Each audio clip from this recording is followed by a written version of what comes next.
mga chaps! Ako pa rin ang inyong Madam Kilay. Ngayon ang pag-usapan natin kung sino nga ba ang mas bitter? Or kung sino nga ba yung mas tatamaan dito? Ako ba? Ikaw ba? Yung ex mo? O yung bago niya? So ano nga ba mga senyalis na bitter pa kayong tatlo? Oo, kayong tatlo. Ikaw, yung ex mo, pati na rin yung bago niya. So unahin muna natin ang pagiging bitter ng bago niya. Sila yung mga tipo na curious siya sa'yo. Curious siya sa'yo kung bakit ka iniwan ng jowa mo. At ipinalit ka sa kanya. Tapos tinitingnan pa kung ano itsura mo. Tapos ikukumpara ka niya sa kanya. Ang matindi pa, minsan pagkausap yung barkada niya, chinichismis niya pa din sa kanila. Tapos na naman mga barkada niya, syempre, kampi sila sa kanya, pinag-uusapan ka. Tapos nilalait ka. Tapos minsan i-add ka pa. I-add ka sa Facebook, sa Viber, sa Twitter, at kung saan-saan pa. Para syempre nga naman, naipagyabang niya sa'yo na sila na. Nakishuwag mo na daw silang guluhin kasi masaya na sila. At hindi ka naman talaga apektado. Yung mga tipong nagmamaasim pa. Syempre ikaw naman, mainis ka. Pero kung ako sa'yo, binablock mo na yung mga ganyan tao. Kung wala ka na talagang pakialam, i-block mo na. Tapos hayaan mo na sila magpakasaya. Ikaw rin nagbibigay ng motibong bitter ka eh. Next, ang senyales na bitter pa sa'yo, yung ex mo. Senyales number 1, inaalam niya pa rin kung anong status mo. Yung tipong hindi ka pa rin niya madelete-delete sa Facebook, sa phone, sa Viber, at kung saan-saan pa. Pati na rin sa isip niya at sa puso niya. Hindi ka niya madelete-delete. Ewan ko ba? Kasi nga, may pagnanasa pa siya. Talagang bitter lang talaga siya. Tapos sasabihin niya may bago na siya. Kahit alam mong panakitbutas niya lang yun sa'yo. Tapos yung pinapakita man niyang kunwari masaya siya sa bago niya kahit hindi naman pala. Tapos kung friends pa kayo sa Facebook, talagang dinidisplay niya pa yung bago niya. Siyempre, pinakikiramdaman niya kung ano yung magiging reaction mo sa kanilang dalawa. Tapos hindi ko i-message ka pa niya, tapos tatanungin niya kung meron ka na bang bagong pinalit sa kanya. Tapos ikaw naman, minsan yung iba, nagpapakipot pa, sasabihin pang wala na. Wala pa. Kasi nga, ikaw pa din yung gusto ko. Char! Charot-charot! O kaya naman, sasabihin na wala pa, mas maiging single muna ako. Doon pa lang sa mga ganong sagot pinapakita mo na ring bitter ka pa din. O kaya naman, pag may bago ka ng jowa, siya naman yung habol ng habol sa'yo. Minsan tatanungin niya pa naman kung mas pogi ba yan sa kanya or kung mas maganda ba yan sa kanya or kung masaya ka na ba sa kanya. Kasi nga, iniwan mo na siya eh.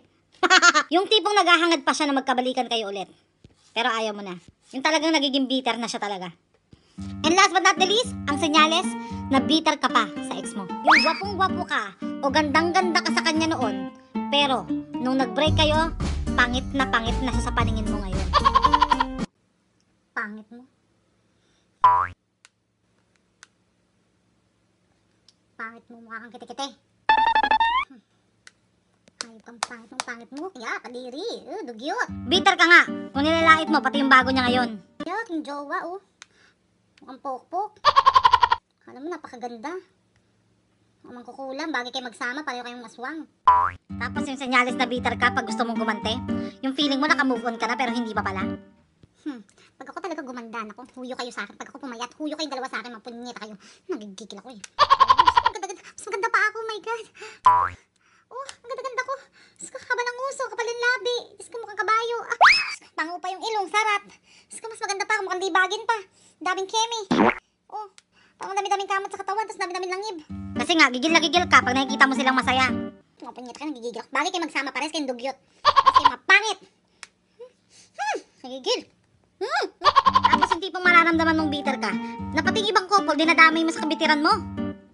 Nakesyo, wala nang forever. Itulad mo ba naman sila sa sitwasyon mo? Malay mo ba, kung masaya sila sa relationship nila at hindi sila katulad ng relationship mo. Kaya wag mong nilalahat. Bitter ka nga. Kung hanggang ngayon ay nagpaparinig ka pa rin sa kanya ng kung ano-ano mga masasamang eksena.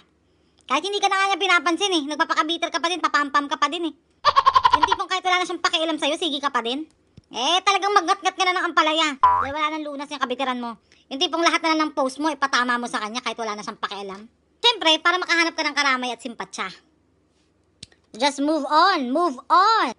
Ngayon, kung hindi mo talaga mapigilan pagka-bitter mo dun sa jowa mo, maghanap ka ng ibang pufokusan mo para mawala yung atensyon mo sa kanya. Maging busy ka sa ibang bagay. Hanggang sa mahanap mo yung taong destiny mo, na taong nararapat sa'yo. Ngayon, kung kayo talaga, edi kayo talaga. Pero kung nakikita mo wala ng pag-asa at masaya siya sa iba, edi hayaan mo na, maging masaya ka na rin sa kanya. Kung wala na siyang pakiramdam, at kahit ano pang pagpaparinig mo sa kanya hindi na siya natatablan, wala na, naka-move on na nga siya. Kaya ikaw, mag-move on ka na rin. Itulak mo yung sarili mo paabante, wag paatras. Tsaka huwag kang makikinig ng mga love song, dahil mas nakaka-hurt yan. Lalong hindi ka makaka-move on sa mga love songs. Masaya ka na ba? Dahil ako'y nahihirapan pa na matanggap na may mahal ka ng iba. Paano ako kung sa'yo pa rin nagsusumamo? Hanggang kailan ako mababalik sa'yo?